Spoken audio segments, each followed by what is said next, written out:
Alrighty, friends, we are back. Your favorite podcast of the week. It's Location Weekly. It's episode number 589, and we're recording on October the 30th. It's a new month. Ryan is back.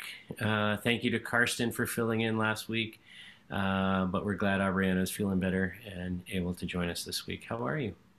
I'm good. I'm feeling much better than I was last week. Thank you so much to you and Karsten for just winging it and pulling it together. I'm sure it was nothing short of fabulous knowing you guys and probably had a little fun, even though it was very early for you. All good, all good. Yeah, Yeah, no, but yeah, everything's changing. It's fall. It's it is. getting a little cooler. My Jays are in the playoffs. This is good news. So excited about that. Yeah. Let's hope we go on Braves a are run. still, they're still like going head to Hanging head in here there. and there, right? Yeah. They're hanging in there. And Yeah. uh and definitely getting to be fall. So it's cooler. I've obviously got like my warmer. I'm refusing to turn on the heat. I'm kind of in denial, gotta say. Yeah. But Yeah. just cozy socks for the win for today. There you But go. yeah, looking forward to, let's see what's coming up. Programmatic IO here in New York. So unfortunately, I'm going to be really missing many of my friends at Retail Loco this year in Atlanta. And my old city, just missing all of it. But I will be there in spirit and probably trying to tune in and catch some sessions as much as possible. But if you are going Maybe to, we'll bring you in on Zoom. yeah, that sounds awesome. I'd love that. We should do it. We should do it. Okay. Yeah, we'll figure that out. Okay. All right, let's jump into our show. Four stories as usual for this week. I'll let Aubriana start us off with an interesting one. Yeah. So Google Maps, this is just more of like a teaser, I would say almost, but they are going to be helping us discover the neighborhood vibe, if you will. So soon, hopefully, there was no particular release date announced at the time of the story, but getting a feel for the city of where you're going and where you're going to be exploring, whether that's here stateside, up there in Canada, or, going somewhere new, other countries, other continents. Lots of fun. I love that. I love to kind of understand what is everybody wearing, what's the weather like, what's the vibe, getting a feel for that, I think, is definitely something that a lot of us want to plan ahead for. And so now, through the Maps app on both Android and iOS, you're going to be able to see a particular area through information, some imagery. So, for example, you could discover historic quarter with landmarks, museums, some of the hottest restaurants in a specific area of town. And they're relying this on a blend of some AI technology and community contributions. So, again, photos, reviews, landscape, all that good stuff. And then, the feature is going to evolve and sync in with the neighborhood itself. So I'm excited about this, actually. I really like this idea. I think there's, it's hard to get kind of that like live view of a lot of places. And this is kind of a step in that direction. So, we're going to have to maybe see if our friends on the inside can give us some more information. But I'm excited to see how this would roll out and then potentially how they feed in other features like advertising or offers or, educational opportunities here. What do you think? Yeah, I quite like this. I think it's super interesting. I think that, like let's say you're looking to move as you just did to a new state, a new city, just understanding, the vibe of the neighborhood or, different parts of a city and things like that, that you might be able to glean from something like this, I think could be super useful information and kind of figuring out maybe where you want to be and where you want to hang out and where you want to live or buy a house or things like that. I think that's very interesting. It reminded me when I was reading this story last week that years ago there was a Canadian startup actually out of Montreal called Local Mind, and they kind of sort of took this approach of an app. It was kind of more of a social app where if you had this, you could kind of see where the parties were happening, like what like individual bars and restaurants. You could see kind of, is it busy right now? What's happening at that place? How many people are there? What's the ratio? Male, female, all that kind of stuff you could see. and kind of get a sense of, hey, yeah, this is like happening right now. I need to get out and go, or not, right? So it kind of brought me back to some of that kind of thinking. Ultimately, that company was acquired by Airbnb um, many years ago now. But I think there's definitely something about this type of technology and this type of understanding of what's going on in that neighborhood or that scene. I think we're curious people, right? And sometimes we like to make our decisions based on what other people are doing or what has been done or what an area is. So I like it a lot. I think it's kind of cool. I look forward to seeing it roll out and using it. All right, on to our second story now. So we're going over to retail, and Lowe's has introduced something interesting that they're calling a digital twin virtual store. So yes, we're talking about metaverse. They've partnered up with NVIDIA on an AR-enabled store, and this is quite interesting. So they're creating what the industry calls digital twins. So these are essentially complete replicas, virtual replicas of two of its stores. In this case, the Mill Creek, Washington store, and the Charlotte, and another one in Charlotte, North Carolina. And essentially, these are complete, virtual replicas. Associates that are working at the locations in the physical stores are then equipped with Magic Leap to AR headsets, and then they can basically kind of walk around in their environment and in the virtual environments, and then they can compare store shelves in the physical store to the same store shelves in the digital store to ensure that the products are properly arranged. And like furniture layouts, display layouts.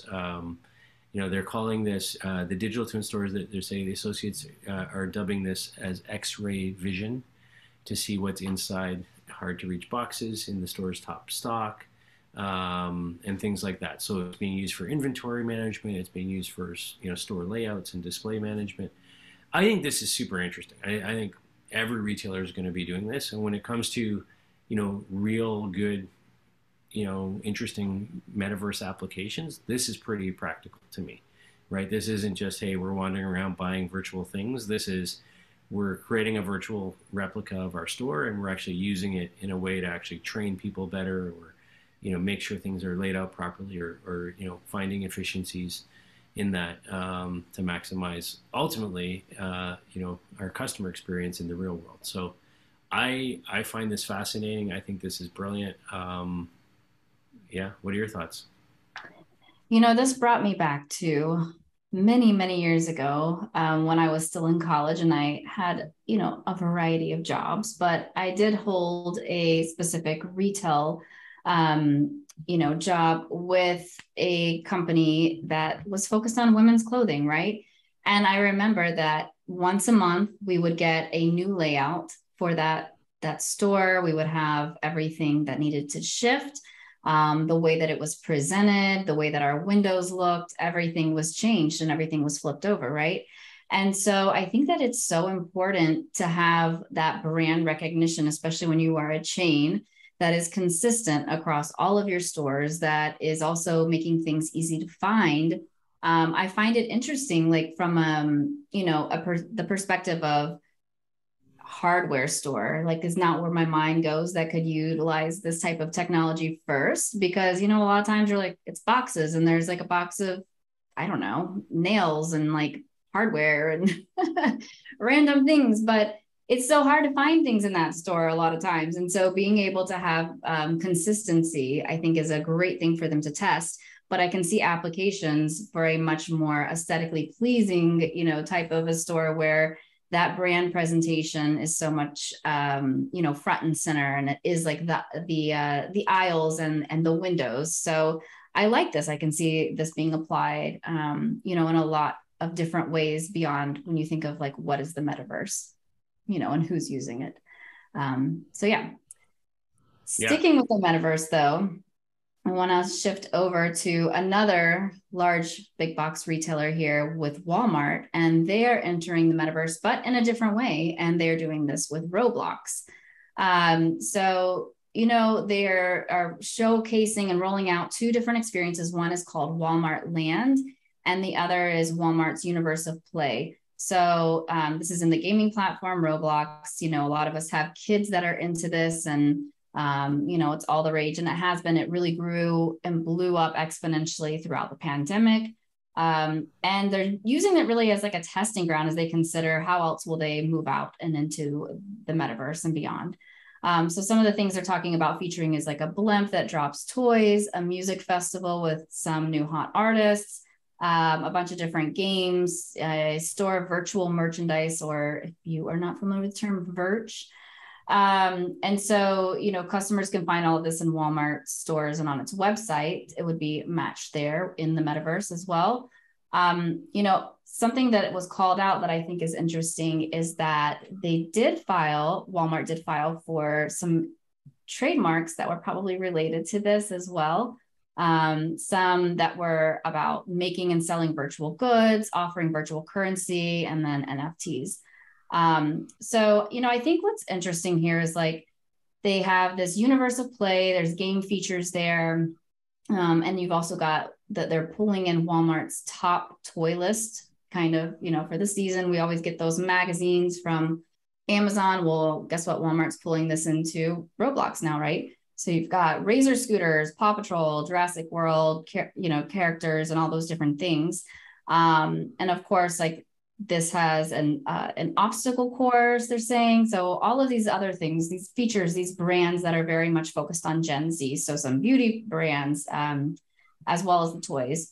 So I think it's interesting how they're thinking about this. Obviously, they're targeting a much younger demographic. And although they are not actually monetizing this at the time, they are just using it for an immersive experience and hoping to drive this towards, you know, purchases. So I think what's good to remember is like, this is early days, right? We are early days with the metaverse. And guess what? Those consumers that are testing that out, that are into that are into Roblox, guess what? They will get older and they will remember those experiences. And so I think this is a very unique opportunity for retailers such as Walmart who have been around. It's old. You know, my kids are not like, let's go to Walmart, excited about it. But if they're interacting with that, if they're going to a concert, you know, with Walmart at Walmart land that has Kane Brown and Youngblood and Madison Beer, then maybe they're going to be more excited about Walmart, right? If they're interacting with Walmart within Roblox, then perhaps that's going to lead them there. The one thing that I did think about though is like, as you think about Roblox with very young children playing it, how are they going to make sure that they are advertising to the right age group, that they're using data in a sound way? You know, there's a lot of like restrictions. That was like my one kind of question mark here, but I really like that they're talking about and thinking about how do we interact with this? What can we do? And then figuring out the monetization part later, because I think that will come if you make an impact on this generation. What do you think? Completely agree with everything you just said. I love the idea of, you know, sort of, you know, seeding, you know, the brand of Walmart in the, especially in the universe of play one with the younger kids. So that, I mean, it's really designed for, you know, people under what, 13, right? I think is the target for Roblox on that environment. And it's like 9 to 13, right? Or something like that. So it's not, you know, it's a very sort of age where you're very impressionable, I think. And, you know, like if you can set them off on that with, you know, good positive experiences with brands that they like, whether it's Paw Patrol or, you know, whatever. Yeah, I think they will remember that and, you know, have a better positive association with Walmart, the physical, you know, retailer and brand. So I like that kind of stuff. You know, Roblox is like got 52 million daily active users right now, and that's just one metaverse environment that happens to be one of the bigger ones. But that's a lot of people, right? And so they're interacting with a lot of people. A lot of people are you know, roaming around in virtual worlds and interacting with brands. And I think that you know, while maybe they're not monetizing in the universe of play, they are trying to monetize in their Walmart land, and I think that makes sense. And I think ultimately, at the end of the day, it's going to drive more traffic and more crossover into, you know, the physical stores and the brands that they sell, and they can use one to feed the other. I think, you know, I was with the kids one, you know, I was kind of like, this would have been the perfect sort of way for Toys R Us to like really come back, right? in a way that the brand could be relevant again. But hence it's Walmart. So here we are. Maybe Anyways, we will find Jeffrey the giraffe walking around the metaverse. You just never there you know. go. There you go. All right, on to our final story now. So this one's kind of interesting. It's called PettyGigs is the name of the company, and they've partnered with a company called Atomic. And this is a platform for gig workers, essentially. That's what PettyGigs is. And they've teamed up with Atomic, which is in the financial services, fintech space, wealth management space. And essentially what they've done is they've created a platform, an app where if you're a gig worker that's using PettyGigs, you can allocate a portion of your earnings from each job into a curated wealth management portfolio. And I love this idea. I think it's really smart. I think, we have a lot of young people. We have a lot of, immigrants. This was created by immigrants who fled the war from Liberia to the U.S., working 2-3 jobs, just to get by. And savings and putting money away is not the first thing that people think of. But if you can find a way to make that easy and you can integrate it into the apps and the technology that they're using to complete the gig, the gig work that they're doing, I think this becomes something really interesting, right? So it's not just about the ability to earn money; it's the ability to actually put away money and build up savings and invest in your future as well. And I think it's brilliant. I love the concept of it. I was like, why hasn't this been around all along? And we need more of these kinds of things. I mean, it's not that complicated, right? I don't have a lot to say about it, other than I think it's a great idea. And I hope that we see more of these kinds of things. It's based in San Francisco, or Atomic anyways is based in San Francisco, and they're powering these kinds of experiences. I assume they'll be partnering with more like platforms such as PettyGigs as time goes on to power more and more of these experiences. But pretty simple, pretty smart. What are your thoughts? I completely agree with your sentiments. I also feel like, as a parent of 2 young children who don't grasp, how much dollar is worth, how to save, how, when to spend, when to give, all of those different things. I think it's so important that we invest in technology that helps facilitate that. Yeah. I don't think that the world and our economy is going to continue. It's going to continue to be more difficult, right? It's going to be more difficult for our children to buy a home than it has been for us, and much more difficult for us than it was for our parents, right? So I think that is going to continue. So any way that we can help provide them with a set of tools to help them be financially sound and just understand like what is important and how to allocate that and take kind of the hard work out of it. I love it, fully support it. And I hope to see more and more of this, and catering even to like younger than college, right? Let's teach our children things that are, that are really applicable as they grow beyond just history and generic math, right? Yeah, I know. Like a lot of the big banks up here in Canada, where we've got the 5 big banks. The last number of years in the school systems and things like that, have been running educational programs around financial literacy, and trying to get young people and kids to understand, how to invest, why you should invest, what savings is about, and all those kinds of things. So I completely agree. And I love the idea of an app and a platform like this. I wish, I don't know why, Uber Eats and and all these guys aren't doing this kind of stuff. So Smart. anyhow, that's our show for this week. Okay. 4 interesting stories. If you haven't got your ticket yet, please go and get your ticket for Retail Loco. It's just retaillo.co is the website. Lots of good things happening there, October 26th and 27th in Atlanta. We would love to see you in person. Keep signing up new speakers. We just got Digitas on board. BurgerFi is coming now. Waze. I'm trying to think who else. Racetrack down there will be speaking. So a lot of good brands to hear from. And of course, one of our keynotes is Kroger. So you don't want to miss that. So retaillow.co, October 26th, 27th in Atlanta. thank you everybody for your time. You've been listening and watching episode 589 of Location Weekly. We'll be back next week with another show. Have a great week, everybody. Bye. Bye.